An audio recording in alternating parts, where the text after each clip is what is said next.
మన ప్రభును రక్షకుడైన యేసుక్రీస్తు నామమునకు మహిమ కలుగును గాక. ఆశీర్వదింపబడిన ఈ శుభప్రదమైన వేళ,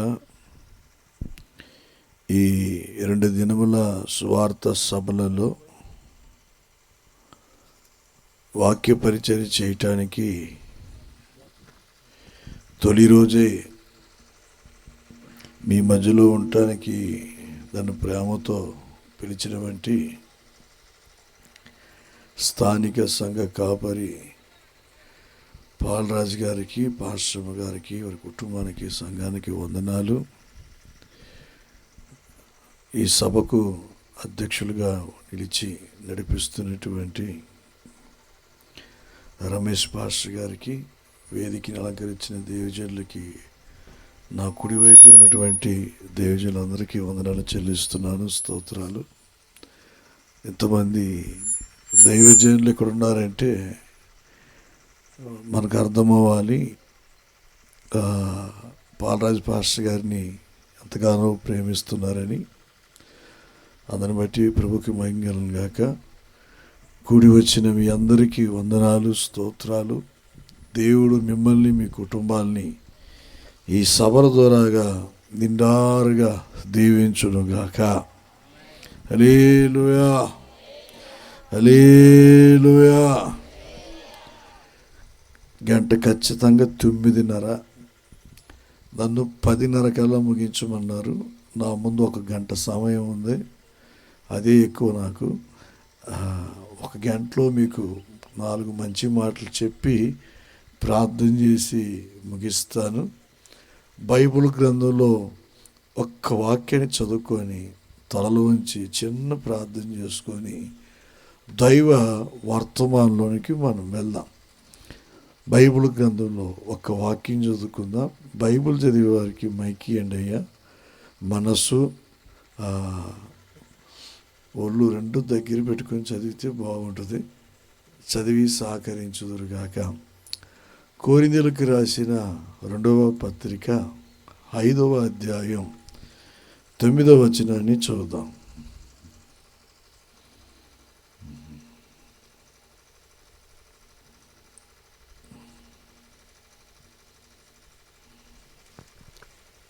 కావున దేహమందున్నను దేహమును విడిచినను ఆయనకి ఇష్టలమై ఉండవలెనని మిగుల అపేక్షించుచున్నాము. తలలు ఉంచుదామా?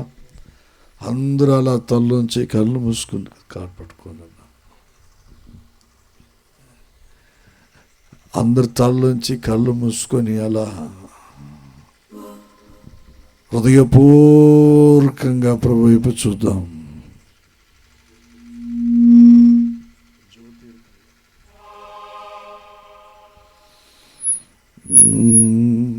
అందరు తలలోంచి కళ్ళు మూసుకొని ప్రభు వైపు చూద్దాం. ప్రభువా, నాతో మాట్లాడు నాయనా, నాతో మాట్లాడు నాయనా, నాతో మాట్లాడు నాయనా అని చెప్పి ప్రభు దగ్గర అడుగుదామా? స్తోత్రం.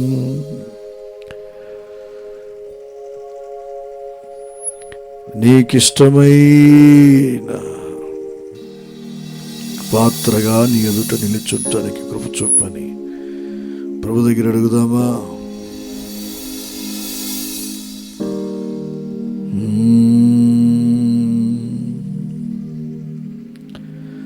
నా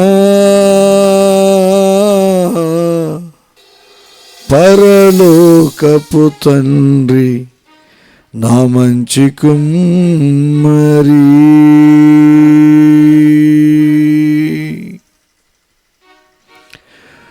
నా పరలోకపు తండ్రి, నా మంచి కుమ్మరి, నీకిష్టమైన పాత్రను చేయ నన్ను విసిరివేయక సాలపై ఉంచావా. నీకిష్టమైన పాత్రను చేయ నన్ను విసిరివేయక సారంపై ఉంచావా. జ్యోతిర్మయుడా నా ప్రాణ ప్రియుడా. అందరం కలిసి పడదామా. జ్యోతిర్మయుడా నా ప్రాణ ప్రియుడా, స్తుతి మహిమలు నీకే.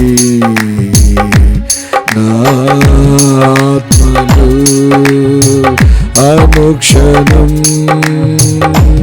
నా అతిశయము నీవే,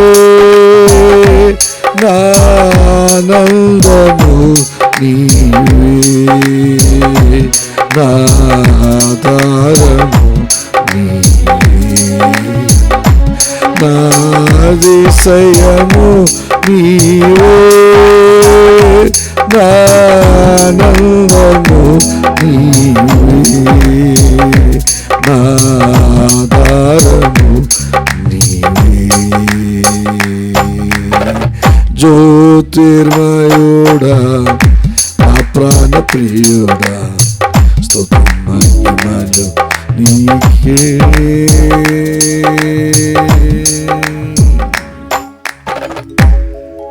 ప్రేమ కలిగిన మా తండ్రి, పరిశుద్ధుడు అయిన మా దేవా, నీ మాటలు ధ్యానిస్తుండగా మా అందరితో మాట్లాడమని యేసు నామములో అడుగుచున్నాను తండ్రి, ఆమేన్. నిశ్శబ్దంగా ప్రశాంతంగా ఎక్కడి వారు అక్కడ కూర్చోండి. 1 గంట దేవుని వాక్యం వినటానికి ఇష్టపడదాం. మీ సెల్ ఫోన్లో కాస్త సైలెంట్లో పడేసి ఆ ఫోన్ బ్యాగ్లో ఉన్న, ప్యాంటు జోబులో ఉన్న వేసుకొని ప్రశాంతంగా ఇక్కడైనా దేవుని మాటలు వినటానికి ఇష్టపడండి. ఈ సెల్ ఫోన్ వల్ల చాలామంది ఆధ్యాత్మికమైన వ్యవస్థను కోల్పోతూ ఉన్నారు. అవసరమే కానీ, సెల్ ఫోన్ అవసరమే కానీ, అయితే చాలామంది భక్తిని పాడు చేసేస్తుంది. ఫోన్ రాగా ఫోన్ ఎత్తుకొని వెళ్ళటం, వాక్యం చెప్తుండగా ఫోన్లోకి వెళ్ళి ఫేస్బుక్ వాట్సాప్లు చూడటం, మెసేజ్లు పెట్టడం, చాటింగ్లు చేయటం, పనికి మారిన చెత్త పనులు చేయకుండా నెమ్మదిగా దేవుని వాక్యం విందురుగాక. ఆమేన్. నేను మీకు ఉపయోగపడేటట్టు 4 మంచి మాటలు చెప్పి ప్రార్థన చేసి ముగిస్తా. ఇంకొకసారి కూడా ఆ వాక్య భాగాన్ని చదవండి, చూద్దాం. కావున దేహమందున్నను దేహమును విడిచినను ఆయనకిష్టులమై ఉండవలనని మిగులు అపేక్షించుచున్నాము. ఆంజేనైనా ఆంజే. దేహమందు ఉన్నను దేహమును విడిచినను ఆయనకి ఇష్టులై ఉండుడి. స్తోత్రం, హల్లెలూయా. భూమి మీద ఉన్నటువంటి ఒక భక్తుడు, ఒక సామాన్యుడు, ఒక సేవకుడు, ఒక నావికుడు లేదా నాయకుడు, ఒక కుటుంబ సభ్యుడు, సభ్యురాలు, పిల్లలైనా పెద్దలైనా ఎలా ఉండాలని దేవుని వాక్యం తెలియచేస్తుందంటే, దేహమందున్నను దేహమును విడిచినను దేవునికి ఇష్టలుగా బ్రతుకుడి అని రాసించారు. ఎలా బ్రతకాలంట చెప్పాలి. దేవునికి ఇష్టలుగా బ్రతకాలి. దేహమందున్నను దేహమును విడిచినను అంటే ఆ మాటకి అర్థం ఏంటి?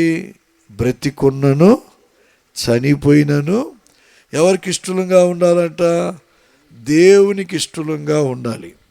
విశ్వాసులైనా, సంఘ పెద్దలైనా, సేవకులమైన మేమైనా, ఇక్కడ అన్యులు ప్రభుని ఎరగని వారు, ఈ శబ్దం వినేవారు ఎవరైనా సరే ఈ భూమి మీద భగవంతుడు ఇష్టపడే రీతిగా బ్రతికే వారంగా ఉండాలంట. ఆమేన్, హల్లెలూయా. మరి దేవునికి ఇష్టలుగా బ్రతికితే ఏం జరుగుద్ది బాబు? ఏం దొరుకుద్ది? దేని సంపాదించుకోగలం? దేవునికి ఇష్టలుగా బ్రతకటం వలన ఫలితం ఏంటి అని మీలో ఎవరైనా ఒకరు ప్రశ్నించగలిగితే మీ ప్రశ్నకి సమాధానం చెప్తాను. శ్రద్ధగా వినండి. దేవునికి ఇష్టలుగా బ్రతకటం వలన దొరికే గొప్ప ప్రతిఫలం ఏంటంటే ఒక్క విషయం చెప్తాను నేను మీకు. లూకాసు వార్త 2వ అధ్యాయం 14వ వాక్యాన్ని చదువుకుందాం. సర్వోన్నతమైన స్థలములలో దేవునికి మహిమయు ఆయనకిష్టులైన మనుషులకు భూమి మీద సమాధానమును కలుగునుగాక అని దేవుని స్తోత్రము చేయుచుండెను. చాలు. సర్వోన్నతమైన స్థలములో దేవునికి మహిమ. ఆయనకి ఇష్టలైన వారు భూమి మీద ఎవరైనా ఉన్నారనుకోండి, చిన్నవారైనా పెద్దవారైనా, యవనస్తులైనా వృద్ధులైనా, ఏమండి, క్రైస్తవులైనా అన్యులైనా, విశ్వాసులైనా పెద్దలైనా అలాంటి సేవకులైనా దేవునికి ఇష్టలంగా బ్రతికితే ఏమీ లభిస్తుంది అంటే సమాధానం. ఆమేన్, హల్లెలూయా. ఈరోజు చాలామంది వ్యసనాలకి గురి అవ్వటానికి, ఆత్మహత్యలు చేసుకోవటానికి, కొంతమంది ఉన్న ప్రాంతాన్ని విడిచిపెట్టి వెళ్ళిపోవటానికి గల కారణాలు ఏంటంటే అసమాధానం. ఏది కారణం? అసమాధానం. ఈ అసమాధానం వలనే చాలామంది జీవితాలు ఎలా ఉన్నాయంటే ప్రతికూలమైన పరిస్థితుల మధ్యలో ప్రయాణం చేస్తూ ఉన్నవి. వెండి ఉండటం వలన, బంగారం ఉండటం వలన, పొలాలు ఉండటం వలన, స్థలాలు ఉండటం వలన, ఇంకా పేరు ఉండటం వలన, ఇంకా చెప్పాలంటే అధికారం ఉండటం వలన ఒక మానవుడి జీవితంలో అవి వారికి నెమ్మదిని, సమాధానాన్ని కలుగు చేస్తాయేమో అని అనుకుంటారు. కానీ అవి కాదు వారికి సమాధానాన్ని కలుగు చేసేది. బైబిల్లో రాయబడింది, ఎవరైతే దేవునికి ఇష్టలుగా బ్రతుకుతారో వారికే ప్రభు సమాధానమును కలుగు చేస్తాడంట. స్తోత్రం, హల్లెలూయా, హల్లెలూయా, హల్లెలూయా. భూమి మీద బోల్డ్ మంది కోటీశ్వరులు ఉన్నారు, లక్షాధికారులు ఉన్నారు, కోట్ల రూపాయలకి సంపదలు కలిగిన వంటి ఏమండి సేట్లు ఉన్నారు, చక్రవర్తులు ఉన్నారు, బడా సేట్లు అంటారు, ఏమండి వాళ్ళు ఉన్నారు. అలాంటి వారి జీవితాల్లో కూడా ఈరోజు ఏం తక్కువైంది అంటే సమాధానం తక్కువైంది. సమాధానం లేని పరిస్థితి, ఆరోగ్యం లేని పరిస్థితి, ఆనందం లేని పరిస్థితి, కుటుంబంలో అనురాగాలు లేని పరిస్థితి, ఒకరికొకరికి సంబంధాలు పొత్తు లేని పరిస్థితి అతని జీవితంలో కలిగి వాళ్ళ జీవిత నావ సముద్రం మీద కొనసాగుతున్నట్టు భూమి మీద కొనసాగుతూ ఉంది. నా మాటలు శ్రద్ధగా వినండి. దేవునికి ఎవరైతే ఇష్టలుగా జీవిస్తారో ఇష్టలైన వారికి సమాధానాన్ని దేవుడు కలుగు చేయుచున్నాడు. స్తోత్రం, హల్లెలూయా. నన్ను అడిగితే వెండి, బంగారు, మేడ, మిద్దులు ఉన్నవాడు గొప్పోడు కానే కాడు. సమాధానంగా ఉన్నవాడే గొప్పోడు. మీరు నమ్మినా నమ్మకపోయినా, ఈ మాటను అంగీకరించినా అంగీకరించకపోయినా ఇది వాస్తవం. స్తోత్రం, హల్లెలూయా. ఎవడయ్యా గొప్పోడు, కోటీశ్వరుడు అంటే వెండి బంగారం, బ్యాక్ బ్యాలెన్స్ కలిగిన వాడు కాదు. సమాధానంగా ఒక ముద్ద తిని పొనుకొని ఉదయం లేచి సంతోషంగా చిరునవ్వులతో పొలంలోకి వెళ్తున్నాడే వాడే నిజమైన వంటి కోటీశ్వరుడు. నేను అంటాను, ఈ సమాధానం ఎవరికి దేవుడు అనుగ్రహిస్తున్నాడంటే ఇష్టలుగా బ్రతికే వారికే దేవుడు సమాధానమును కలుగు చేస్తున్నాడు. ఆమేన్, హల్లెలూయా. ఇప్పుడు ఈ సమాధానం నువ్వు పొందాలి, ఈ సంతోషం నువ్వు పొందాలి, ఈ ఆనందం నువ్వు పొందాలి, ఈ ఆరోగ్యం నువ్వు పొందాలంటే భూమి మీద ఎలా బ్రతకాలి మానవుడు అంటే దేవునికి ఇష్టలంగా బ్రతకాలి. ఎలా బ్రతకాలా చెప్పాలా? దేవునికి ఇష్టలంగా బ్రతకాలి. నేను మీకు అర్థమయ్యే రీతిగా ఒక 2 వ్యక్తుల్ని మీ ముందు నిలబెట్టి మీకు ఆడియోతో పాటు వీడియో కూడా చూపెడతాను, శ్రద్ధగా వినండి. బైబిల్ గ్రంథంలో ఉన్న కొన్ని విషయాలని మీ దృష్టికి ముందు తీసుకొస్తాను. ఈ పూట ప్రభువారు మనతో మాట్లాడును గాక. ఒక ఇద్దరు వ్యక్తులు వస్తారా? తమ్ముళ్ళు ఎవరైనా, సంఘ బిడ్డలు, కాస్త పెద్దవారు ఎవరైనా ఉన్నారా? గణేషు, ఆయన ఎవరైనా? వెంకటేశా?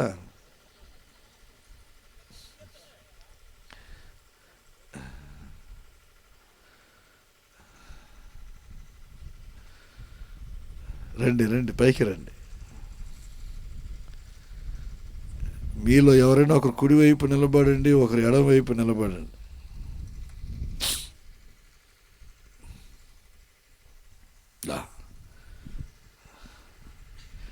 మీ ముందు ఇద్దరు వ్యక్తులు ఉన్నారు. ఈ ఇద్దరు వ్యక్తుల జీవితాన్ని గమనిద్దాం. మనం చదువుకునేటువంటి లేఖన భాగం ఏంటంటే, దేహమందున్నను దేహమును విడిచినను దేవునికి ఇష్టలంగా బ్రతకాలంట. దేవునికి ఇష్టలంగా బ్రతకటం వలన కలిగే ఫలితం ఏంటి? దొరికే బహుమానం ఏంటంటే సమాధానం. ఆమేన్. ఏం దొరుకుతుందట? సమాధానం. ఇప్పుడు సమాధానాన్ని ఇతని ముందు దేవుడు పెట్టాడు. ఇతని ముందు సమాధానాన్ని దేవుడు పెట్టాడు. వీరిద్దరిలో ఎవరికయ్యా సమాధానం దొరుకుద్ది, ఎవరయ్యా పొందగలరంటే, దేవునికి ఇష్టడుగా బ్రతికే వాడికే ఏం దొరుకుతుందంట? సమాధానం దొరుకుతుంది. దేవునికి ఇష్టడుగా బ్రతకలేకపోయారనుకోండి, వాడికి ఏం దొరకదంట? సమాధానం దొరకనే దొరకదు. మీకు ఇంకా అర్థమయ్యే రీతిగా తేటగా కొన్ని విషయాలు చెప్తాను బైబిల్ గ్రంథంలో నుండి, మీరు గమనించండి. ఇతని గురించి కొన్ని విషయాలు చెప్తాను. మీరు బైబిల్ గ్రంథాన్ని గమనిస్తే దినవృత్తాంతముల 2వ పుస్తకం, దినవృత్తాంతముల 2వ పుస్తకం అందరు తీసుకొని చూద్దాం. దినవృత్తాంతముల 2వ పుస్తకం 21వ అధ్యాయాన్ని తీయండి అందరూ.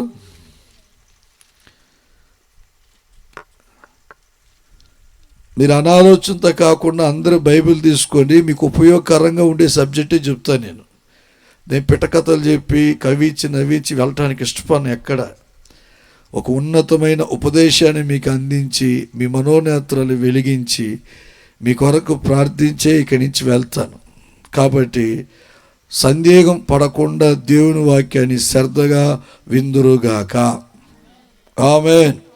హల్లెలూయా, హల్లెలూయా, హల్లెలూయా, హల్లెలూయా.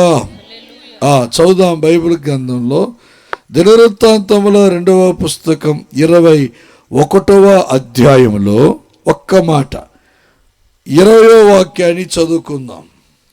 అతడు ఏలనారంభించినప్పుడు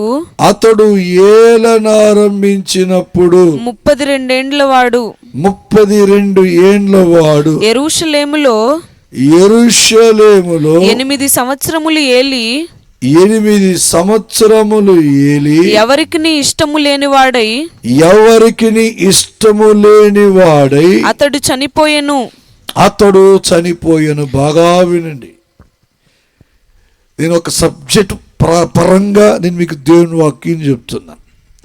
దేవునికి ఇష్టలైన వారు ఖచ్చితంగా ఏం పొందుతారట? సమాధానం పొందుతారు. ఇక్కడ ఒక వ్యక్తిని చూస్తున్నాం. ఈ వ్యక్తి పేరేంటే యోరాం. చెప్పండి, యోరాం. ఇంగ్లీష్లో జొరాం అని రాయబడి ఉంటుంది. జొరాం. ఇతని గురించి బైబిల్ గ్రంథంలో రాయబడిన వంటి మాట ఏంటంటే, ఇంకొకసారి మనసు పెట్టి చదువమ్మా, మనసు పెట్టి. అతడు ఏలనారంభించినప్పుడు 32 ఏండ్ల వాడు 32 ఏండ్ల వాడు యెరూషలేములో 8 సంవత్సరములు ఏలి ఎవరికిని ఇష్టము లేనివాడై అతడు చనిపోయెను. అతడు ఏమైపోయాడంట? ఎవరండి? యోరాం. ఎవరు? అందరు చెప్పండి. యోరాం. ఈ వ్యక్తి ఎంతకాలం భూమి మీద బ్రతికాడంట? మాట్లాడాల. ఇతని పేరు ఏం పేరంటే యోరాం. ఎంతకాలం బ్రతికాడు ఈ భక్తుడు అంటే 40 సంవత్సరాలు బ్రతికాడు. 32 సంవత్సరాలు వయసులో ఉన్నప్పుడు రాజుగా పట్టాభిషేకం చేశారు. 8 సంవత్సరాలు రాజ్యపాలనలో ఉన్నాడు. 40 సంవత్సరాల జీవిత చరిత్ర. ఎన్ని సంవత్సరాలు? 40 సంవత్సరాలు. ఈ 40 సంవత్సరాల్లో ఒక్కరికైనా ఇతను ఇష్టడుగా ఉన్నాడా? ఒక్కొక్క వర్గాన్ని గమనిద్దాం. ఇతని కుటుంబం తల్లిదండ్రులకు కానీ, అన్నదమ్ములకు కానీ, అప్పజెళ్ళకు కానీ, ఏమండి ఇంట్లో ఉన్నటువంటి చుట్టాలకు కానీ, బంధువులకు కానీ ఇతడు ఇష్టడుగా ఉన్నాడంటే ఒక్కడికి కూడా ఇష్టడుగా లేడు. ఇతని కన్న తల్లిదండ్రులకి, అన్నదమ్ములకి, అప్పచెల్లకి ఎవరికి ఇష్టడుగా లేడు. రెండవ వర్గంలోకి వద్దాం. ఏమంటే పెళ్ళయింది, భార్య ఉంది, బిడ్డలు ఉన్నారు. నేను కాదులేరా, ఎందుకు నవ్వేదే? ఆడికి పెళ్ళి అనగా నవ్వు వచ్చేసింది.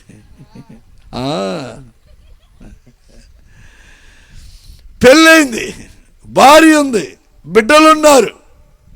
భార్యకి ఇష్టడుగా ఉన్నాడా? లేడు.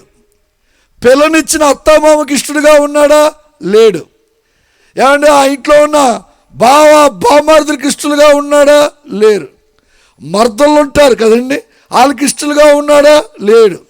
కడుపుని పిల్లలు పుట్టారు, పిల్లలకైనా ఇష్టడుగా ఉన్నాడా? లేడు.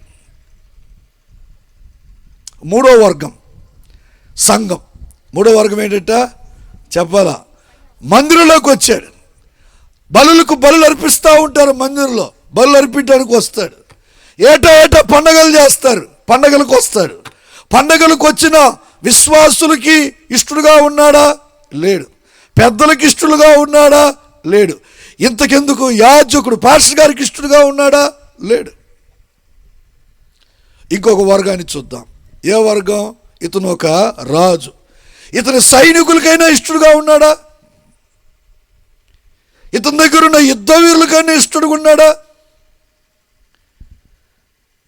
ఇతను మంత్రికి కానీ, ఏమని ఇతని గజానాదారుడికి కానీ ఇతను ఇష్టడుగా ఉన్నాడా? లేడు. ఇంకొక వర్గాన్ని చూద్దాం. సముదాయం.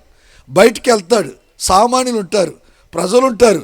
ఇతని రాజుగా అభిషేకించి, ఇతనికి ఎలక్షన్లో ఓట్లేసి ఇతని ఎన్నుకొని ఇతనికి మెజారిటీనిచ్చి ఇతని గెలిపించిన ప్రజలు ఉన్నారే, వాళ్ళకైనా ఇతను ఇష్టడుగా ఉన్నాడంటే లేడు. ఏ వర్గానికి న్యాయం చేయలేని జీవితం, ఏ వర్గానికి ఇష్టడుగా బ్రతకలేని జీవితం. ఉన్న వర్గాలన్నీ కూడా ఏకమై ఉమ్ము వేస్తే పరిస్థితి ఎలా ఉంటుంది చూడండి. అలా బ్రతుకుతున్నాడంట. ఎన్ని సంవత్సరాలు బ్రతికాడు? 40 సంవత్సరాలు. ఈ 40 సంవత్సరాలు ఎన్ని ఆదివారాలు వచ్చుంటాయి? ఎన్నిసార్లు మందిరానికి వెళ్ళి ఉంటాడు? ఎన్ని పండుగలు వచ్చుంటాయి? ఒక్కరికి కూడా ఇష్టడుగా బ్రతకలేదంట. ఎలా బ్రతకలేదంట? చెప్పాలా? 40 సంవత్సరాలు బ్రతికితే 5 వర్గాలు చూపెట్టే మీకు. ఈ 5 వర్గాల్లో ఒక్కరికి కూడా ఇతను ఎలా బ్రతకలేకపోయాడంట? ఇష్టడుగా బ్రతకలేకపోయాడంట. ఒక్కరైనా వచ్చి, బాబు నువ్వు ఇష్టడురా, మాకు నువ్వంటే మాకు అభిమానం, నువ్వంటే మాకు ప్రేమ, నువ్వంటే మాకు ఆప్యాయత, నీ గురించి చాలా మంచి మాటలు విన్నా, ఒక్కసారి మా ఇంట్లో జరుగుతున్న వివాహానికి రారా, మంచి కార్యానికి రారా బాబు, నువ్వు కాలు మోపురా, పాదాలు మోపు, మేము ఆశీర్వదింపబడతాం. ఎవరైనా ఒక్కరైనా వచ్చి, చుట్టాలో, బంధువులో, రక్త సంబంధికులో, సంఘస్థులు ఎవరికి ఆకేట్లేదు. ఎందుకయ్యా అంటే వీడి గురించి బైబిల్ గ్రంథాలు రాసి వచ్చారు. 40 సంవత్సరాలు బ్రతికితే ఒక్కరికి కూడా ఇష్టడుగా బ్రతకలేదంట. ఇది ఒక బతుకంటరా? నిన్ను కాదురే, నువ్వు ఎందుకు కొట్టుకునేది? 40 సంవత్సరాలు బ్రతికితే ఒక్కరికి కూడా ఇష్టడుగా బ్రతకలేదంట. మీరు బాగా వినండి. ఇతన్ని దేవునికి కానీ, సంఘానికి కానీ, కాపరికి కానీ, నేను చెప్పిన 5 వర్గాలకు కానీ ఇష్టడుగా బ్రతకనీయక ఇతన్ని 3 ఆత్మలు బలహీనపరిచినాయి అంట. ఎన్ని ఆత్మలు చెప్పాలా? ఏమండి, మీరు కని విని ఎరగని విషయాలు నేను చెప్తున్న కొత్త విషయాలు శ్రద్ధగా వినటానికి ఇష్టపడండి. నేను చెప్పాలనే తాత్పర్యంతో నిలబడి ఉన్నాను. మీకు వినాలనే ఉద్దేశం ఉంటే మీకు మంచి విషయాలు చెప్తాను. స్తోత్రం. హల్లెలూయా, హల్లెలూయా, హల్లెలూయా. నన్ను ఎందుకు పిలుస్తారంటే అందరూ ఆయన చేస్తే వాక్యం చెప్పి వెళ్తాడు, పిట్టకథలు చెప్పడం ఎక్కువ అని వాక్యానికి ముఖ్యత్వం ఇచ్చేవాళ్ళు నన్ను పిలుచుకుంటారు. నేను కూడా దాని మీదే మనసు పెట్టి చెప్పి వెళ్తాం. జక్కయ్య వచ్చాడు, పేడి చెట్టు ఎక్కాడు, ఇలాంటి కథలు చెప్పటం మానేసి చాలా కాలమైంది. చెప్పకూడదని కాదు, ఇప్పుడున్న పరిస్థితుల్లో ప్రజలకి ఏదైతే అవసరమో ఆ ఉపదేశం అందించి మహిమ కలిగిన సంఘంగా, పెళ్లి కుమార్తె సంఘంగా సిద్ధపడుతుముగాక, సిద్ధపడుతుముగాక, సిద్ధపడుతుముగాక. స్తోత్రం. హల్లెలూయా. 40 సంవత్సరాలు బ్రతికితే 5 వర్గాలకి ఇష్టడుగా ఉండలేకపోయాడట. దీని అంతటికి పైగా ఇతను సృష్టించిన సృష్టికర్త అనే దేవుడికి కూడా ఇష్టడుగా ఉండలేకపోయాడట. దీని అంతటి కారణం ఏంటంటే 3 బలహీనపరిచే ఆత్మలు ఇతను ఏలుబడి చేస్తూ ఉన్నాయంట. ఎన్ని ఆత్మలు చెప్పరే? 3 బలహీనపరిచే ఆత్మలు. చూడండి, ఈ 3 బలహీనపరిచే ఆత్మలు ఏంటని ఒక్కొక్కటి నేను మీకు అర్థమయ్యే రీతికి చెప్తాను. శ్రద్ధగా వినటానికి ఇష్టపడుదురుగాక, వినటానికి ఇష్టపడుదురుగాక. ఏమంటే దినవృత్తాంతముల 2వ పుస్తకం, దినవృత్తాంతముల 2వ పుస్తకం 21వ అధ్యాయం 6వ వాక్యం 7వ వాక్యాన్ని చదువుకుందాం. అతడు అహాబు కుమార్తెను పెండ్లి చేసుకొని అహాబు సంతతి వారు నడిచిన ప్రకారముగా ఇశ్రాయేలు రాజుల మార్గమందు నడిచెను. అతడు యెహోవా దృష్టికి ప్రతికూలముగా ప్రవర్తించెను. అతడు యెహోవా దృష్టికి ప్రతికూలముగా ప్రవర్తించాడట. ఎలా ప్రవర్తించాడట? మీరు బాగా వినాల. ఇతడు ఎందుకు ఇష్టడుగా ఉండలేకపోయాడంటే ఇతన్ని 3 ఆత్మలు పరిపాలిస్తున్నాయి. అందులో మొదటి ఆత్మ పేరు ఏం పేరంటే, ఇతను బలహీనపరిచే మొదటి ఆత్మ పేరు ఏం పేరంటే యెహోవాకు ప్రతికూలంగా ప్రవర్తించటం. అనుకూలత అనండి, గట్టిగా చెప్పండి. ప్రతికూలత అనండి, ఇంకోసారి చెప్పండి. అనుకూలత అనండి, ప్రతికూలత అనండి, ఉపకారి అనండి, అపకారి అనండి. ఇప్పుడు చెప్పండి, ప్రతికూలత అంటే ఏంటి, అనుకూలత అంటే ఏంటి?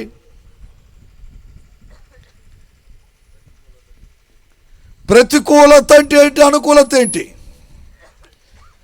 వీడు ఎవరికి ప్రతికూలంగా ఉన్నాడంట మీరు చెప్పాలా? ఇంకోసారి చదువుతాలన్నమాట.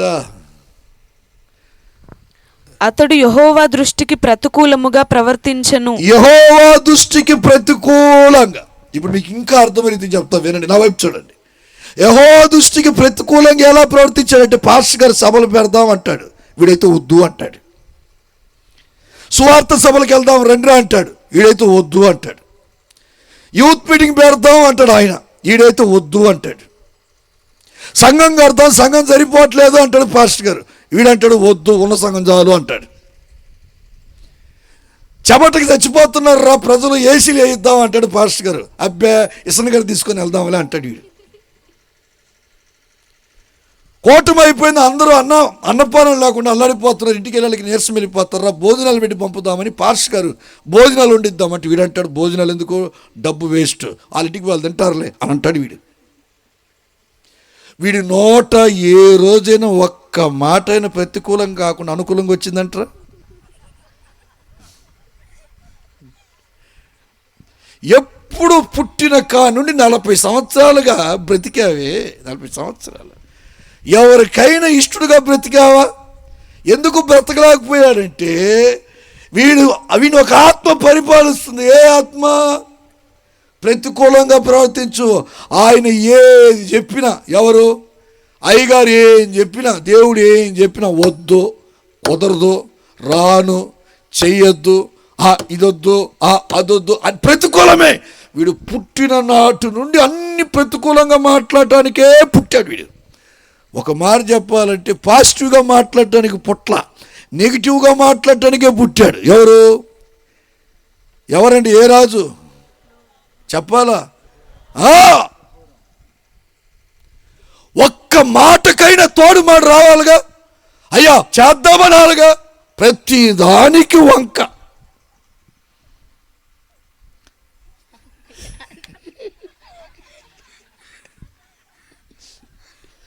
అంకుల్ వాటేసుకుంటాడు. ఎదిగా ఒక 10 నిమిషాలు ఓపిక పట్టాడు. నిన్ను అనలేదులే నేను. స్తోత్ర. ప్రతి దానికి వంక, ప్రతిదానికి వంక. అనుకూలంగా రావట్లేదు. ఈ ఆత్మ అతన్ని ఏం చేస్తుందంటే 5 వర్గాలకి ఇష్టడుగా బ్రతకనీయకుండా చేస్తుందంట. నా ప్రియమైన దేవుని బిడ్డలారా, నేను మీకేం చెప్తున్నానంటే, మిమ్మల్ని మీరు పరిశీలించుకోండి.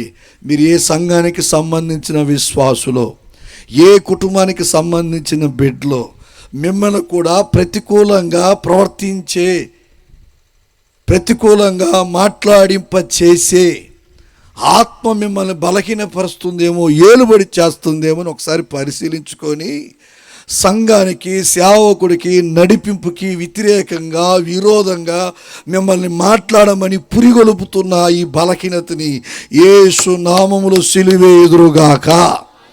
స్తోత్రం. హల్లెలూయా. ఎలా ప్రవర్తించకూడదు? ప్రతికూలంగా ప్రవర్తించకూడదు. పాస్టర్ గారి నీరసెళ్ళిపోయి ఉంటే నీ మాట వినగానికి బూస్ట్ తాగినంత బలం రావాలా. స్తోత్రం. అయ్యా భయపడకండి, చేద్దాం. 2 రోజులు కోటాలు కదా, 4 రోజులు పెడదామను. నువ్వు పెట్టేది పెట్టంది తర్వాత సంగతి. చనిపోయిన ఆ బ్రతుకు, ఆ మనిషి ప్రాణం లేచి వస్తుంది. స్తోత్రం. మనం కడదాం, మనం చేద్దాం. అన్నీ నెగిటివ్గా కాకుండా పాజిటివ్గా మాట్లాడుతూ ఉండు. నీ కుటుంబ సభ్యులు కూడా నిన్ను గౌరవిస్తారు. ఇతడు ఎలా మాట్లాడుతున్నాడంటే ప్రతికూలంగా మాట్లాడే ఆత్మ ఇతని ఏలుబడి చేస్తూ ఉంది కాబట్టి దేవునికి ఇష్టడుగా బ్రతకలేకపోయాడు. ఈరోజు ఆ ప్రతికూలపు ఆత్మ యేసు నామములో పాతి పెట్టబడునుగాక. హల్లెలూయా, హల్లెలూయా. రెండో వాక్యం, రెండో మాట చెప్తా. 10వ వచనం చదువు, అందులోనే 2వ మాట. కాగా నేటి వరకును జరుగుచున్నట్టు ఎదోమీయులు యూదా వారి చేతి క్రింద ఉండక తిరగబడిరి. యెహోరాము తన పితరుల దేవుడైన యెహోవాను విసర్జించినందున. చాలు. ఎవరిని విసర్జించారంటే యెహోరాము. ఏమండి, ఒకటి ప్రతికూలంగా ప్రవర్తించారంట. రెండవది ఎవరిని విసర్జించారంట?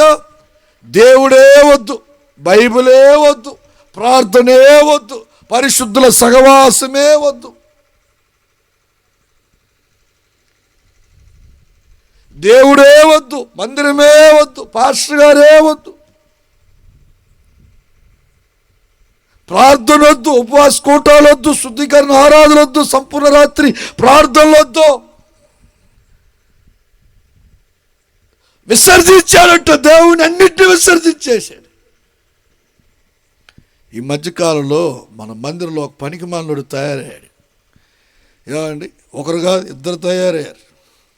వీళ్ళిద్దరు ఏకమై, 2 పురుషులు, 2 ఏకమై వాళ్ళింట్లో భార్యా బిడ్డల మందిరానికి పోనీయట్లేదు, ఈడింట్లో భార్యా బిడ్డల మందిరానికి పోనీయట్లేదు. పూర్తిగా దేవుణ్ణి విసర్జించేశారు. ఆడు కొరకు ప్రార్థన చేసి ప్రభు దగ్గర అడిగిన, ప్రభు ఏంటి పరిస్థితి అంటే, వాళ్ళని భ్రష్టత్వానికి అప్పచెప్పాను రా, వాళ్ళ కొరకు ప్రార్థన చేయదు మానే అన్నాడు.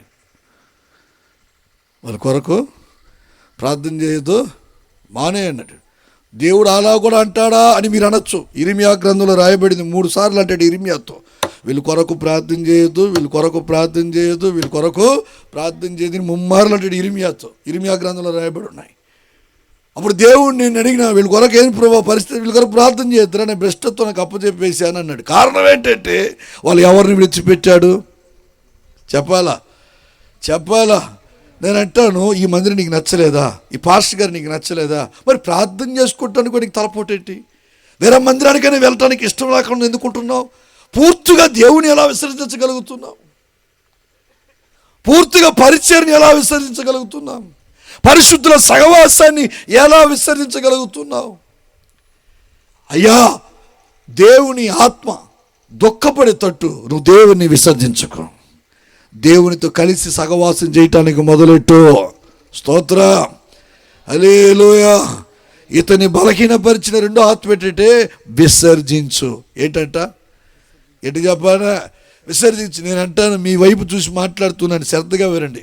కరువైన, ఖడ్గమైన, బాధైన, బలహీనత అయిన, శ్రమ అయిన, కుటుంబంలో ప్రతికూలమైన పరిస్థితులు ఎదురైన, మన విశ్వాసం పరీక్షింపబడిన, మన విశ్వాసాన్ని దేవుడు చోదించిన, తినటానికి భోజనం లేకపోయినా, కట్టుకోవటానికి బట్టలు లేకపోయినా, మంచి ఉద్యోగం లేకపోయినా, ఉండటానికి ఒక మంచి నీడ లేకపోయినా, ప్రయాణం చేయడానికి వాహనం లేకపోయినా, మంచి శుభకార్యాలకు వేసుకొని వెళ్ళటానికి బంగారము ఆభరణాలు లేకపోయినా, ప్రభుత్వ ఉద్యోగమే నీకు రాకపోయినా, కాలేజీలో సీటే నీ బిడ్డలకు దొరక్కపోయినా, నీ పంట చేతికి రాకపోయినా, ఫలములన్నీ రాలిపోయినా, కుటుంబమే కరువులో పడిపోయినా, కుటుంబం అంతా కూడా మానసికంగా శారీరకంగా నలిగిపోతున్నా, ఆర్థిక ఇబ్బందులు మీ జీవితంలో కలుగుతున్నా, రుణాలు పెరుగుతున్నా, వడ్డీ కట్టుకోలేని దౌర్భాగ్య స్థితికి గురైనా, మొత్తం శూన్యముగా కనబడుతున్న, తలుపులన్నీ మూతబడినా, ఎవరిని విడిచిపెట్టకూడదు? చెప్పాలి, ఎవరిని విడిచిపెట్టకూడదు? చెప్పాలి. ఒక్క రోజే ఏబు కుటుంబంలో నాశనం ఎదురైంది. అంతా ఏబును వదిలిపెట్టి వెళ్ళిపోయింది. సర్వనాశనం అయిపోయిన తర్వాత అయినా ఏ ఒక మాట అన్నాడా? దేవుడు నాకు అన్యాయం చేశాడు అన్నాడా? పాపం చేయలేదని లేఖన భాగాలు రాయబడినాయి. ఇది దేవుణ్ణి విసర్జించకుండా ఉంటాం. మనోడు ఏం చేశాడట? దేవుణ్ణి విసర్జించేశాడు. నాకు వద్దు, ప్రార్థన వద్దు, బైబిల్ వద్దు, ఉపవాస ప్రార్థనలు వద్దని అన్నీ విసర్జించటం వలన ఎవ్వరికి ఇష్టడుగా ఉండలేకపోయాడట. ఆ ఆత్మ ఇతను ఏలుబడి చేసింది, ఇతని బలహీనపరిచింది. నేనంటాను, నా మాటలు శ్రద్ధగా వినండి. ఎట్టి పరిస్థితుల్లో దేవుణ్ణి విసర్జించకండి. స్తోత్ర, హల్లెలూయా, హల్లెలూయా, హల్లెలూయా. ఎవరిని విసర్జించకూడదు? చెప్పండి. ఎవరిని? నిన్ను సృష్టించిన నీ సృష్టికర్త అయిన నీ దేవుని విసర్జించకుండా ఆయన్ని గట్టిగా పట్టుకొందువుగాక. ఆమేన్, ఆమేన్. ఇంకొక మాట చెప్తాను, మూడవ మాట. ఏమండి? మూడవ పాయింట్. దినవృత్తాంతంలో 2వ పుస్తకం 21వ అధ్యాయంలో 11వ వాక్యాన్ని చదవండి. మరియు అతడు యూదా పర్వతముల యందు బలిపీఠములను కట్టించి యెరూషలేము కాపురస్తులు దేవుని విసర్జించినట్లు చేసెను. యూదా వారిని విగ్రహ పూజకు లోపరచెను. యూదా వారిని అనగా ఇతరుల్ని దేవతా పూజలకు లోబర్చి. ఒక్క మాటలు చెప్పాలంటే మీకు అర్థమ రీతిగా భక్తిగా బ్రతికే వారిని కూడా పాపము చేయటానికి, మార్గాన్ని తప్పించటానికి కారకుడుగా మారాడట. ఎవరు? చెప్పాలి, ఎవరండి? యెహోరా. మేషే గాడిద, కూషే గాడిదలు అంటారు చూడండి. ఇది మేషే గాడిదని కూడా చెడగొట్టే కూషే గాడిద. నిన్ను కాదు లేదురా, నువ్వేమనుకోవద్దు, నన్నేమనుకోవద్దు. అది స్తోత్రం. అలా చేశాడు. యూదా ప్రజలు భక్తిగా, విశ్వాసంగా, పరిశుద్ధంగా బ్రతుకుతుంటే వాళ్ళని కూడా ఎదగనీయలేదు. వద్దు, భూమి మీద ఎంతో కాలం ఉండబోయేది లేదు. మనము కొంతకాలమే. ఎవరైనా ఒకరు పాపంలో పట్టడానికి నువ్వు కారకుడుగా ఉండకు. పరిశుద్ధతను విడిచిపెట్టి అపవిత్రతలకు వెళ్ళిపోవటానికి నీవు కారకుడుగా ఉండకు. భక్తిని విడిచిపెట్టి భక్తిహీనులుగా మారిపోవటానికి మీరు కారకులుగా ఉండకండి. విధేయులు అవిధేయులుగా మారటానికి మీరు కారకులుగా ఉండకండి. పరిశుద్ధులు అపవిత్రులుగా మారుటకు మీరు కారకులుగా ఉండకండి. నీతిమంతుడు అనీతిమంతుడుగా మారటానికి మీరు కారకులుగా ఉండకండి. వాడి వల్ల నా కొంప పాడైపోయింది, నా వ్యాపారం పాడైపోయింది, నా కుటుంబం పాడైపోయింది, ఆడే చేశాడు అన్నట్టు నీ గురించి అందరూ చెప్పుకునే తట్టు దిగజారద్దు. నేనంటాను ఈ పూట ఇతని ఏలుబడి చేసిన ఈ 3 బలహీనపరిచే ఆత్మలు మనలో ఉంటే యేసు నామములో పాతి పెట్టుదుముగాక. స్తోత్ర, హల్లెలూయా, హల్లెలూయా. ఇతని పేరేం పేరు చెప్పాలా? ఎవరా? ఎంతకాలం బ్రతికాడు? ఒక్కరికి కూడా ఇష్టడుగా లేడు. కారణం ఏంటి? ఇతన్ని 3 ఆత్మలు బలహీనపరిచాయి. మొదటి ఆత్మ ఏంటి చెప్పండి? ప్రతికూలంగా ప్రవర్తించడానికి ప్రేరేపణ కలిగించిందంట బలహీనపరిచే ఆత్మ. 2, దేవుణ్ణే విసర్జించేటట్టు చేసిందంట ఈ బలహీనపరిచే ఆత్మ. 3 చెప్పాలా? భక్తిగా బ్రతికే వారిని కూడా భక్తిహీనులుగా మారిపోయేటట్టు చేసిందంట ఇతనిలో ఉన్న ఆత్మ.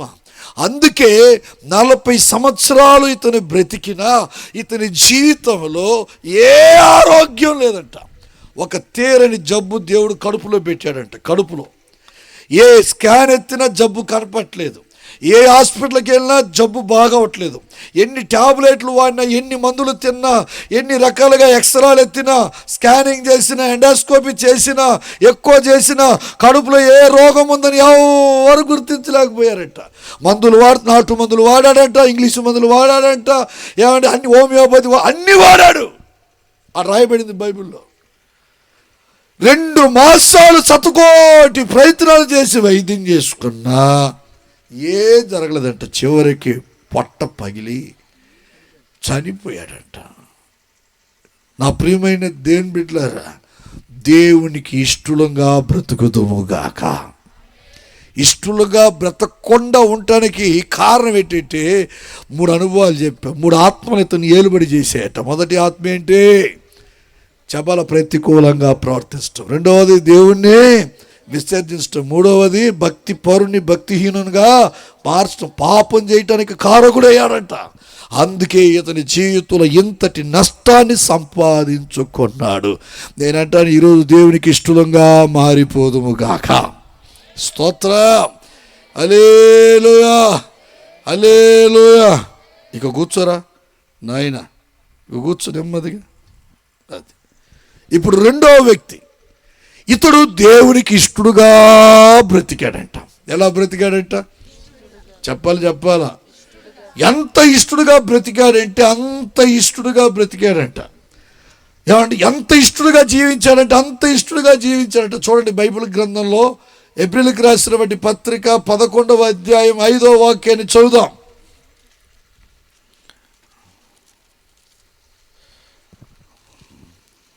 విశ్వాసమును బట్టి హనోకు మరణము చూడకుండునట్లు కొనిపోబడెను. అతడు కొనిపోబడక మునుపు దేవునికి ఇష్టడై ఉండనని సాక్ష్యము పొందెను. ఏం పొందాడట? సాక్ష్యము పొందెను. ఎలా బ్రతికాడు ఇతను? ఇష్టడుగా బ్రతికాడు. ఎవరికి ఇష్టడుగా? చెప్పాలా? దేవునికి ఇష్టడుగా బ్రతికాడు. కన్న తల్లిదండ్రులకి, మొదటి వర్గం కుటుంబ సభ్యులకి ఇష్టడుగా బ్రతికాడు. 2వ వర్గం తన భార్య బిడ్డలకి ఇష్టడుగా బ్రతికాడు. 3వ వర్గం సంఘములో ఇష్టడుగా బ్రతికాడు. 4వ వర్గం సైన్యములో సైనికుల మధ్యలో ఇష్టడుగా బ్రతికాడు. 5వ వర్గం లోకంలో ఉన్న వారందరికీ ఇష్టడుగా బ్రతికాడంట.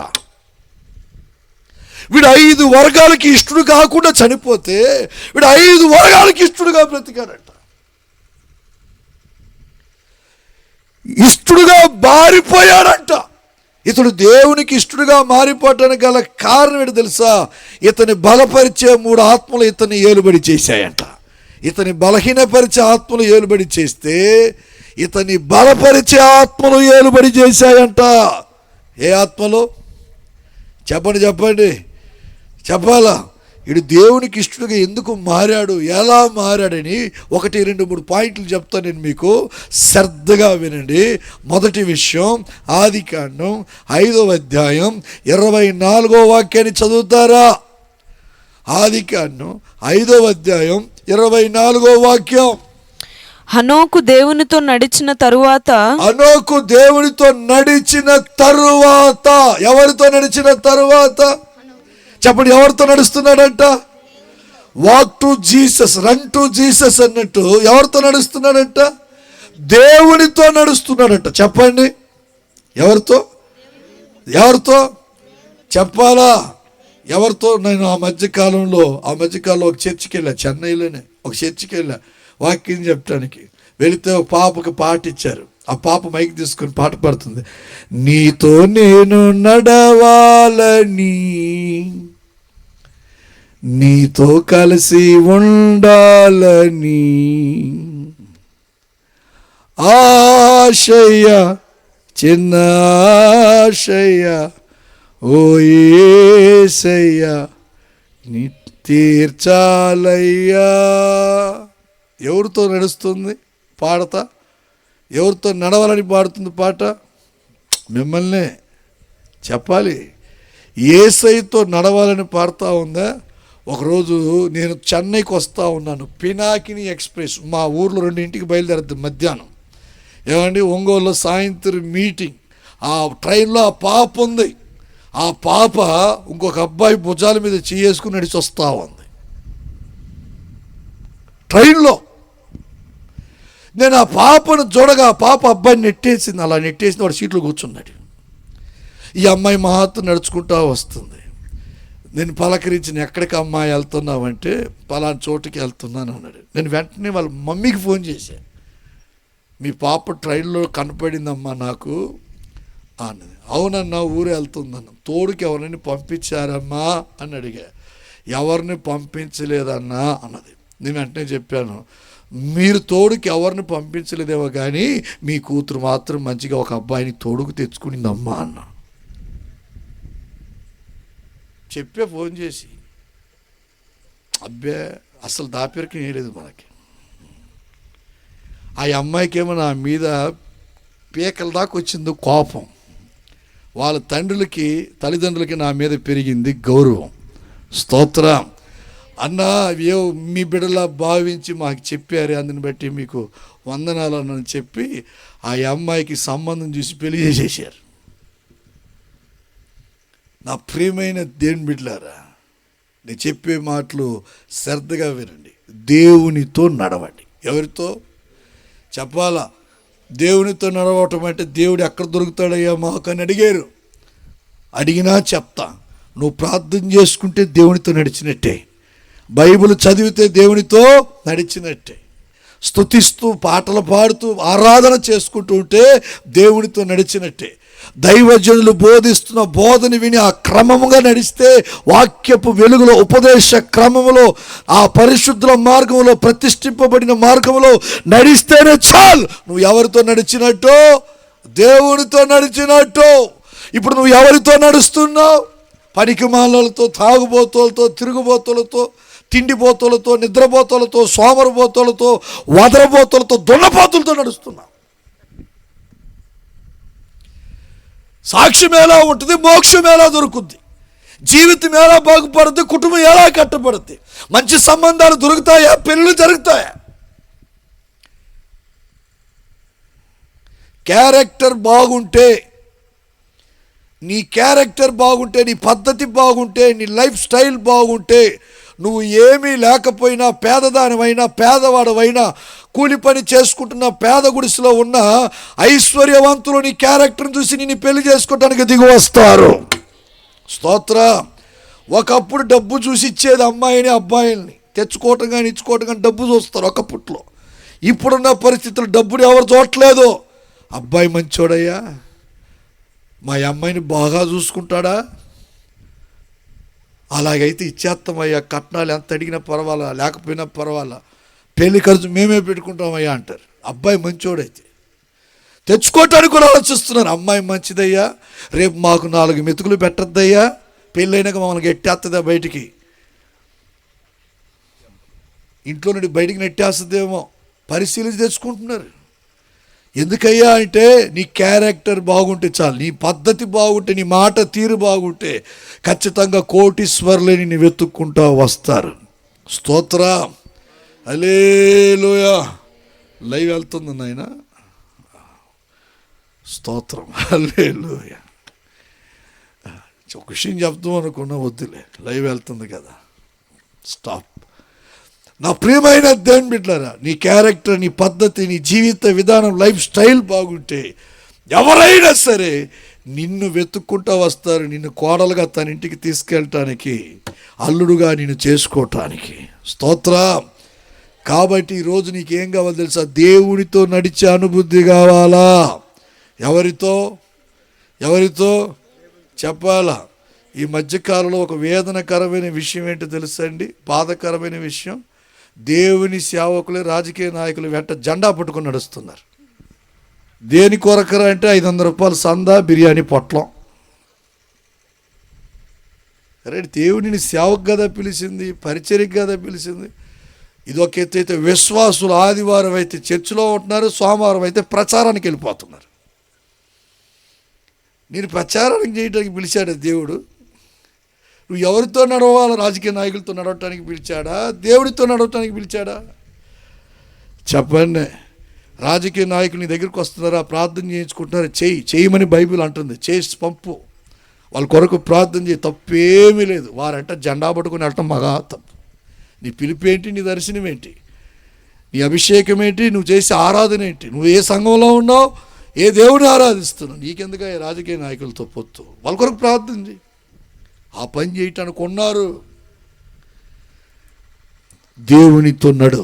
Praise the Lord. ఎవరితో నడవాలా? దేవునితో నడిచే అనుభూతి కావాలా? ఈ వ్యక్తి ఎవరయ్యా అంటే ఎవరు? హనోకు దేవునితో నడిచేవాడు. స్తోత్రం. ఎవరితో నడిచేవాడు? చెప్పాలి. ఎవరితో నడిచేవాడు? దేవునితో నడిచేవాడు. నడిచే వారంగా మారుదుముగాక. రెండో విషయం చెప్తా, వినండి. ఈ హానోకు ఎటువంటి వాడంటే, క్షమించాల, ఈ హానోకు ఎటువంటి వాడంటే, ఒకటి దేవునితో నడిచాడు. రెండవ అతని గురించి రాయబడిన మాట 11వ అధ్యాయం, ఎబ్రిలకు రాసిన పత్రిక 11వ అధ్యాయం 5వ వాక్యాన్ని చదవండి. విశ్వాసమును బట్టి. దేని బట్టి? అందరూ చెప్పాలా? అవిశ్వాసాన్ని బట్టి దేవునికి ఇష్టడుగా మారలేదు. దేన్ని బట్టి ఇష్టడుగా మారాడంట? విశ్వాసాన్ని బట్టి దేవునికి ఇష్టడుగా మారాడు. అదే మాట ఎబ్రిలో ఇంకో చోట రాసిచ్చారు. విశ్వాసం లేకపోతే దేవునికి ఇష్టలుగా ఉండటం అసాధ్యం. అప్పుడు ఒక మనిషిని దేవునికి ఇష్టడుగా మార్చేది ఏంటంటే విశ్వాసం. ఈ యేసు ప్రభువే జీవం కలిగిన దేవుడిని విశ్వసించు, ఖచ్చితంగా నువ్వు ఇష్టడుగా మారిపోతావు. నీ కుటుంబానికి సమాధానం లభిస్తుంది. స్తోత్రం. దేవునికి ఇష్టడుగా బ్రతుకు, విశ్వాస సంబంధంగా బ్రతుకు, విశ్వాసముతో బ్రతుకు.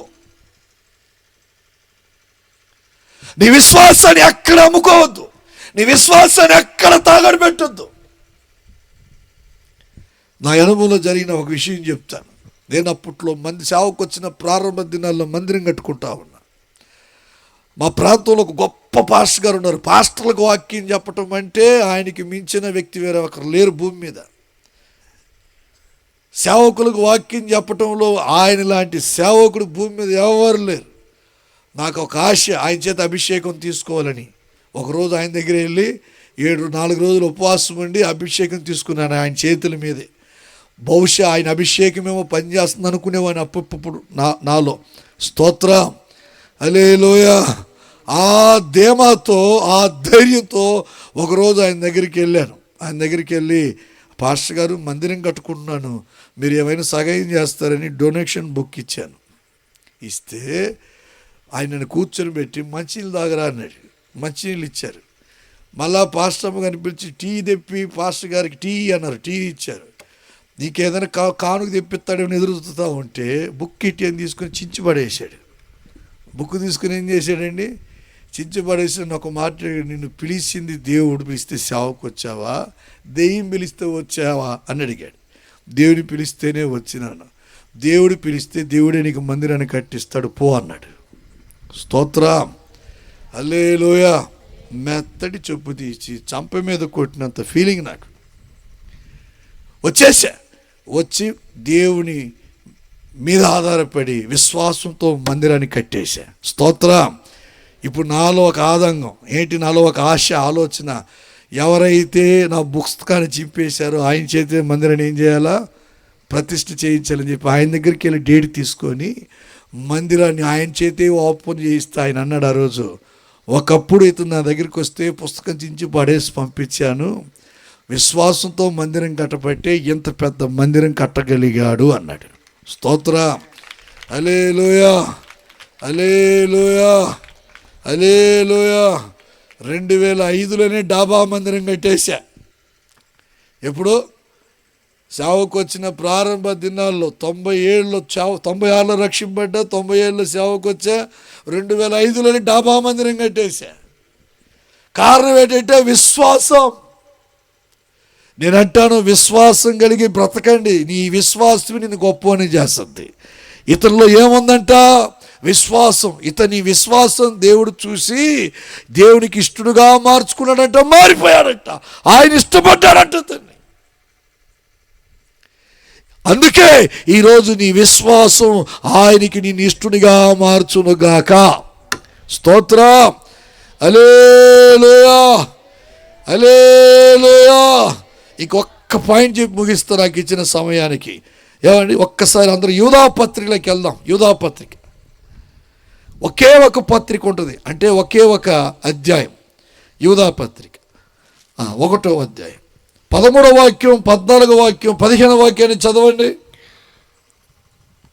తమ అవమానమును నురుగు వెళ్ళగ్రక్కు వారై సముద్రము యొక్క ప్రచండమైన అలలుగాను మార్గము తప్పి తిరుగు చుక్కలుగాను ఉన్నారు. వారి కొరకు గాఢాంధకారము నిరంతరము భద్రము చేయబడి ఉన్నది. ఆదాము మొదలుకొని 7వ వాడైన హనోకును కూడా వీరిని గూర్చి ప్రవచించి ఇట్లనెను, ఇదిగో అందరికిని తీర్పు తీర్చుటకును వారిలో భక్తిహీనులందరూ భక్తిహీనముగా చేసిన వారి భక్తిహీన క్రియలన్నిటిని గూర్చియు భక్తిహీనులైన పాపులు తనకు విరోధముగా చెప్పిన కఠినమైన మాటలన్నిటిని గూర్చియు వారిని ఒప్పించుటకును ప్రభువు తన వేవేల పరిశుద్ధుల పరివారముతో వచ్చునని క్రీస్తును గురించి ప్రకటన చేశాను. ఎవరు ప్రకటన చేసింది? హనోకు స్వార్థ ప్రకటించే వ్యక్తిగా మారిపోయాడంట. వేవేల దూతలతో పరివారముతో ఆయన వస్తాడనే సంగతిని ప్రపంచానికి అప్పట్లోనే తెలియజేశాడంట. నా ప్రియమైన దేవుని బిడ్డలారా, సువార్త ప్రకటించే వారంగా మారితే దేవునికి ఇష్టంగా మారిపోతాం. అందుకే వాక్యం రాయబడింది, సువార్త ప్రకటించే విషయంలో మీరు ఆయనకి దాసులైతే ఇష్టలవుతారని ఒక చోట బైబిల్ గ్రంథంలో రాయబడింది. ఈ దినాల్లో సువార్త ప్రకటించడానికి అవకాశాలు లేవు. నేను అంటాను, నీ జీవితమే సువార్తగా మారిపోవునుగాక. ఎవరి జీవితం చెప్పాలా? నీ మాట చూసి, నీ ప్రవర్తన చూసి, నీ భక్తిని చూసి, నీ ప్రేమను చూసి, నీ పరిశుద్ధతను చూసి, నీ విశ్వాసం చూసి, అబ్బాయి నువ్వు ఏ మందిరానికి వెళ్తున్నావు అని అడగాల. ఒకప్పుడు అల్లరిగా చిల్లరిగా ఉండేదానివి, ఇప్పుడు ఇలా మారిపోయావే, కారణం ఏంటి, ఎవరని చెప్పి నిన్ను విచారించాలా. నీ క్రియలు స్వార్థగా మారిపోవాలా. స్తోత్రం, హల్లెలూయా. హనోకు క్రియలు స్వార్థగా మారిపోయింది. అందుకే దేవునికి ఇష్టడుగా మారాడు. 1 దేవుడితో నడిచాడట, 2 విశ్వాస సంబంధంగా బ్రతికాడట, 3 ఆయన గురించి ప్రకటన చేయడానికి పూనుకున్నాడట.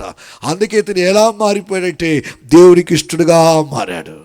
నేనంట భూమి మీద మనం బ్రతికినా చనిపోయినా ఎలా బ్రతకాలి? ఇష్టలుగా బ్రతకాలి. స్తోత్రం. కూర్చున్నాయన, ఎలా బ్రతకాలి?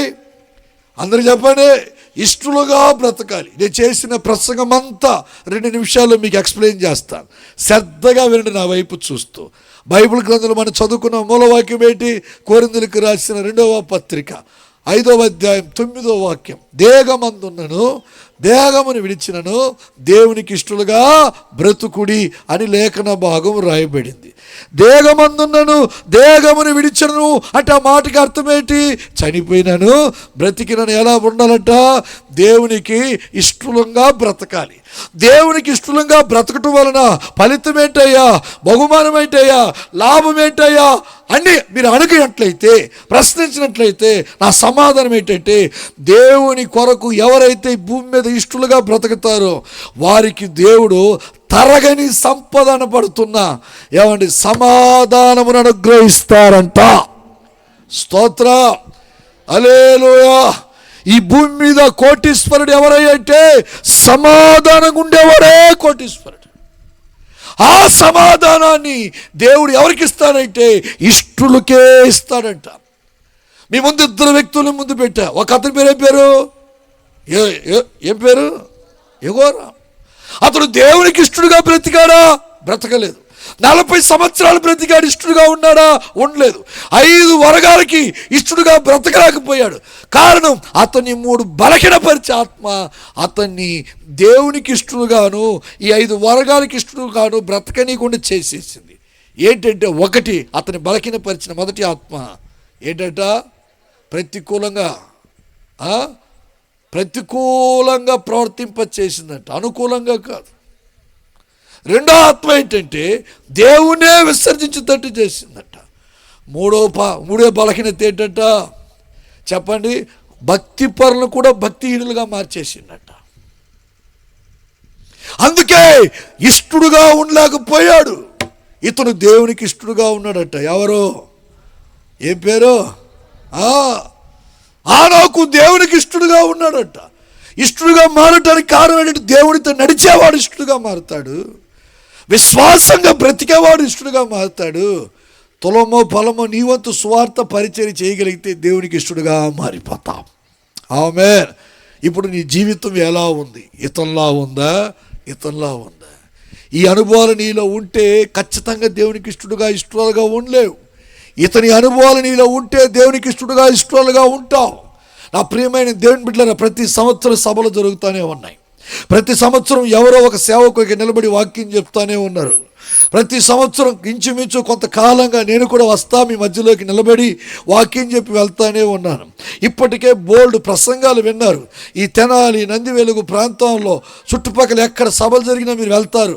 ఎవడో ఒక్కో సేవకులకు ఉన్న అనుబంధాన్ని బట్టి ఈ సంఘం అక్కడికి, ఆ సంఘం ఇక్కడికి, ఈ సంఘస్థులు అక్కడికి, ఆ సంఘస్థులు ఇక్కడికి, ఈ కాపురు అక్కడికి, ఆ కాపురు ఇక్కడికి వెళ్తా ఉన్నారు. బోల్డ్ వర్తమానాలు వినివారు. ఇప్పటికే ఎందరో చేసిన ప్రసంగాలు మీరు విన్నారు. చిన్నవారు మొదలుకొని పెద్దవారి వరకు, సీనియర్ పాస్టర్ మొదలుకొని జూనియర్ పాస్టర్ వరకు విశ్వాసులు ఎన్నో ప్రసంగాలు విని పండిపోయిన వంటి వారుగా ఉండొచ్చు. మీరు నా మాటలు వినండి. చేసే ప్రసంగాలన్నిటికీ మార్కులు వేసుకొని కూర్చోంత కెపాసిటీ మీకు ఉంది. ఒక్కొక్క ప్రసంగానికి మార్కులే కలిగిన ఏమంటే ఆ కృపా వరం మీకుంది. ఈరోజు నాకు కూడా మార్కులు వేస్తా కూర్చొని ఉంటారు. అందులో ఏ సందేహం లేదు. నేనంటా నాకేసేది మానేసి ఆ మార్కులు ఎవరికి వేసుకోండి చెప్పండి. మీ పక్కన ఉన్న చేతులు పడుకొని చెప్పండి, ఏమండి బ్రదర్ చేతులు పడుకోండి, సిస్టర్ చేతులు పడుకొని చెప్పండి, ఏమండి ఈ ప్రసంగానికి కూడా మార్కులు వేసి నువ్వు మాసిపోయి వెళ్ళిపోకు, మార్కులు నీకేసుకో. ఆమేన్. ఎవరికి? అందరికీ మార్కులు వేసి మనం మాసిపోతూ ఉంటాం. ఉతుక్కో. ఈరోజు నా మాట మీకు అర్థమైందా ఏ ఉద్దేశంతో చెప్తున్నానని? ఉతుక్కో. ఈరోజు నీ కుటుంబానికి నీకు నా దేవుడు ఒక గొప్ప దీవెన ఈ గ్రౌండ్లో దాచి ఉంచాడు, ఈ మైదానంలో దాచి ఉంచాడు, అంటే ఈ పొలంలో దాచి ఉంచాడు. ఇక్కడి నుంచి నువ్వు వెళ్ళేటప్పుడు ఒక గొప్ప దీవెనతోనే వెళ్ళాలా. ఇక్కడ చాలామంది కూర్చొని ఉన్నారు. మీ అందరి పరిస్థితులు ఎలా ఉన్నాయి చెప్తా, శ్రద్ధగా వినండి.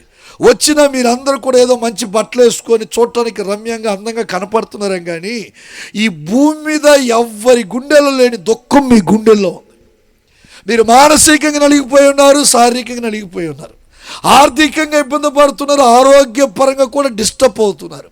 మీ జీవితాలు ఎలా ఉన్నాయంటే నెమ్మది లేకుండా, సమాధానం లేకుండా, సంతోషం లేకుండా, ఆరోగ్యం లేకుండా, ఆనందం లేకుండా, ఐశ్వర్యము కూడా లేని పరిస్థితుల మధ్యలోనే సాగుతున్నారు.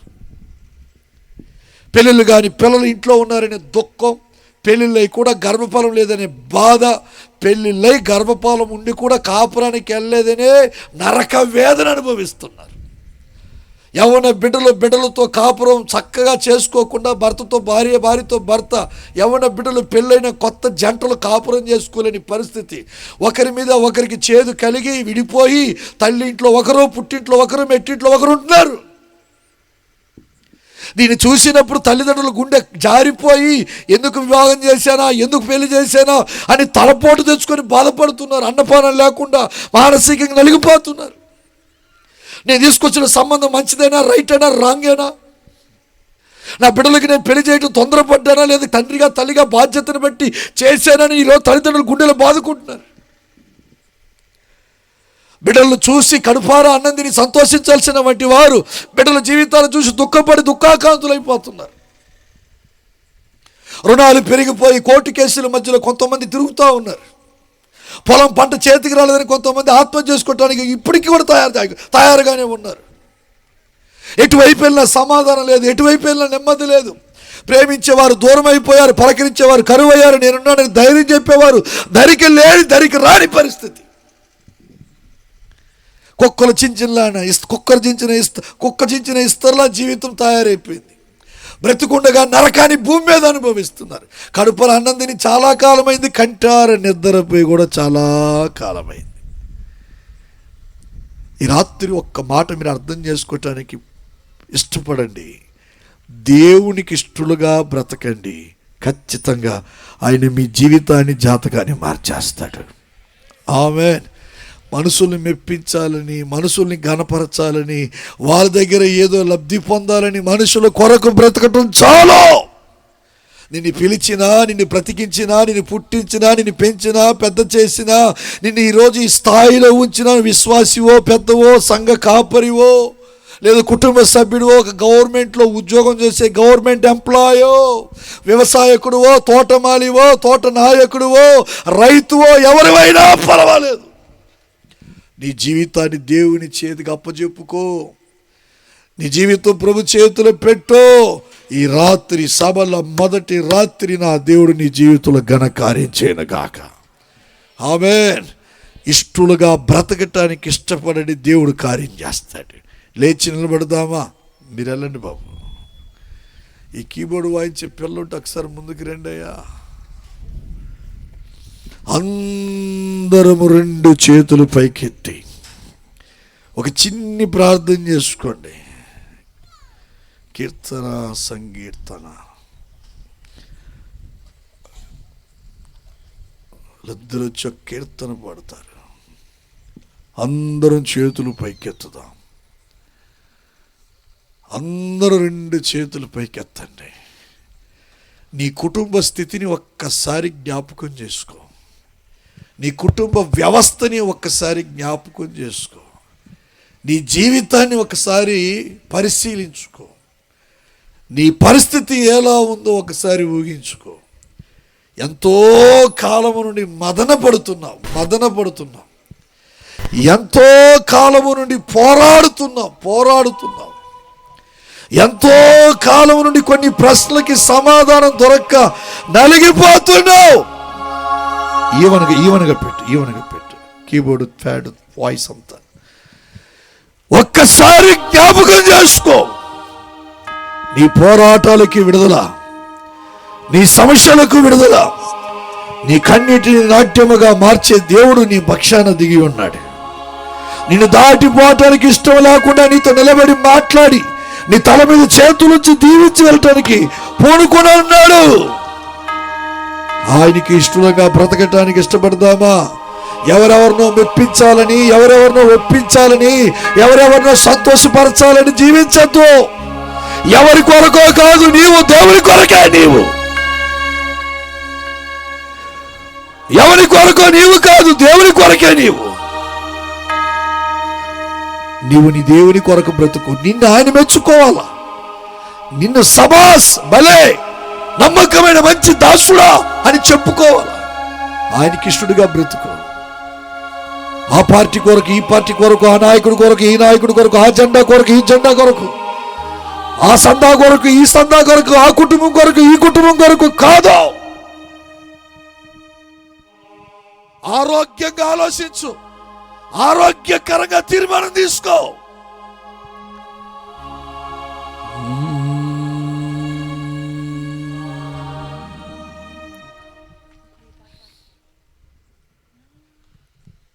నా ఆధారం నా ఆనందం నీవేనయ్యా, నా ఆరోగ్యం ఐశ్వర్యం నీవేనయ్యా. వేదనలోనా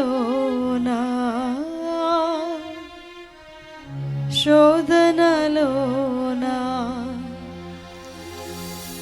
నడిపించే నా యేసయ్యా,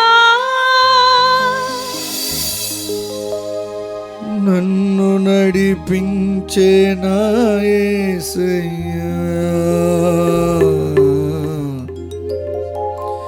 కరములు చాచి ఆరాధించదను,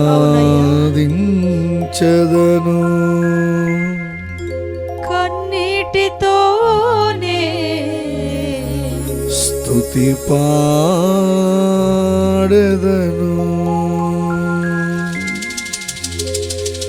1 2 3 స్టార్ట్. నా ఆధారం ఆనందం నీవేనయ్యా, నా ఆరోగ్యం ఐశ్వర్యం నీవేనయ్యా. నా ఆధారం ఆనందం నీవేనయ్యా, నా ఆరోగ్యం ఐశ్వర్యం నీవేనయ్యా. వేదనలోనా శోధనలోనా, వేదనలోనా శోధనలోనా నన్ను నడిపించే నా యేసయ్యా, నన్ను నడిపించే నా యేసయ్యా. కరములు చాచి ఆరాధించెదను, కన్నీటితోనే స్తుతి పాడెదను. కరములు చాచి ఆరాధించెదను, కన్నీటితోనే స్తుతి పాడెదను. నా ఆధారం ఆనందం నీవేనయ్యా, నా ఆరోగ్యం ఐశ్వర్యం నీవేనయ్యా. ఒంటరినైనా నా యాత్రలో నా తోడై నిలిచావుగా, ఆయనే నీ తోడై నిలవగలిగిన దేవుడు.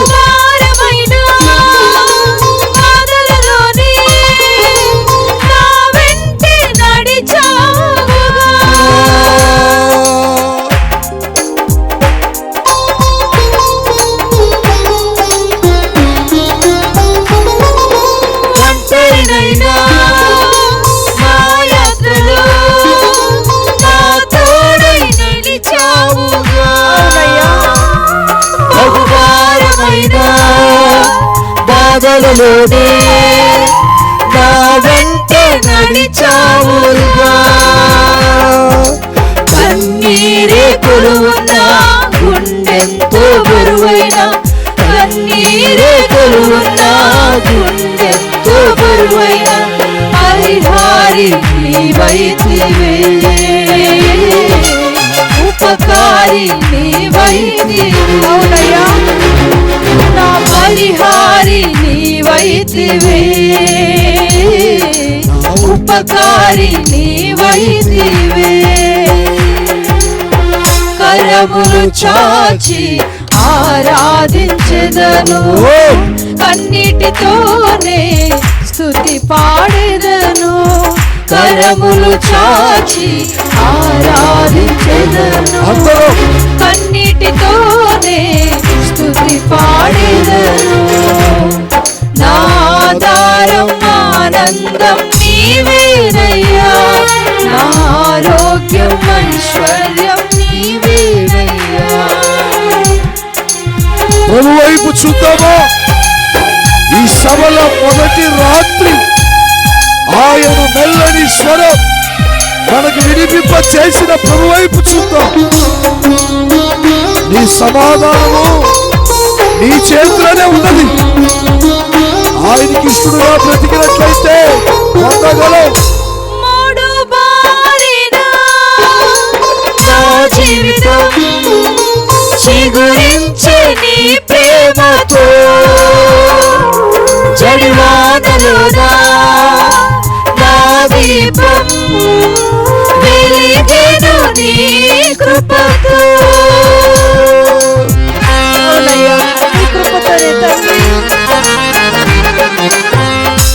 మూడు బారిన నా జీవితం చిగురించే నీ ప్రేమతో,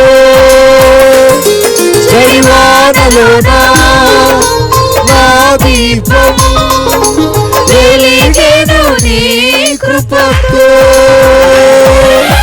ఆనందం కరువైన అవమానం ఎదురైన, ఆనందం కరువైన అవమానం ఎదురైన ఆపరి నీవైతివే,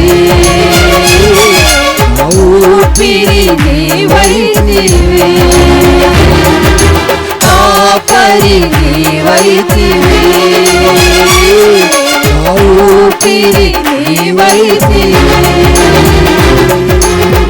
కరములు చాచి ఆరాధించెదను, కన్నిటితోనే స్తుతి పాడెదను. కరములు చాచి ఆరాధించెదను, కన్నిటితోనే స్తుతి పాడెదను.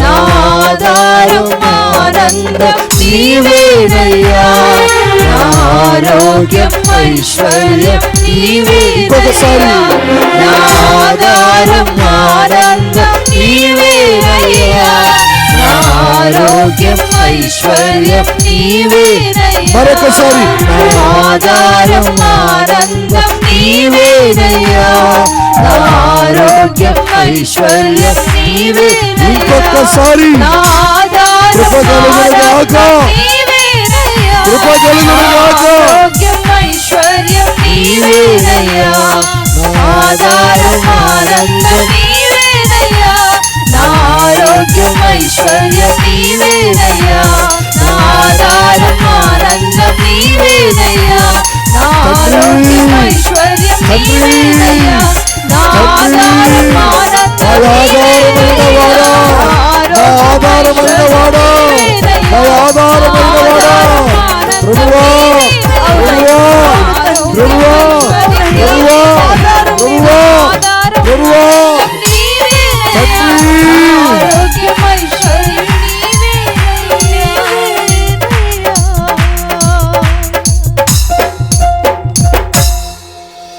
నా ఆధారం ఆనందం నీవేనయ్యా, నా ఆరోగ్యం ఐశ్వర్యం నీవేనయ్యా, వేదనలు శోధనలోనా నన్ను నడిపించే నా యేసయ్యా, కరములు చాచి ఆరాధించెదను, కన్నీటితోని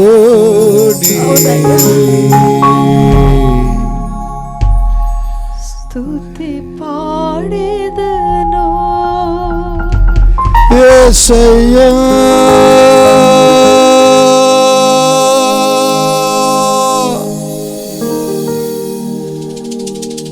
యేసయ్యా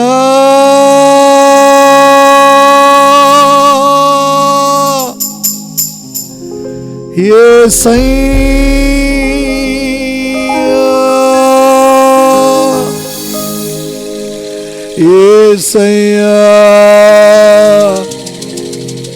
యేసయ్యా యేసయ్యా యేసయ్యా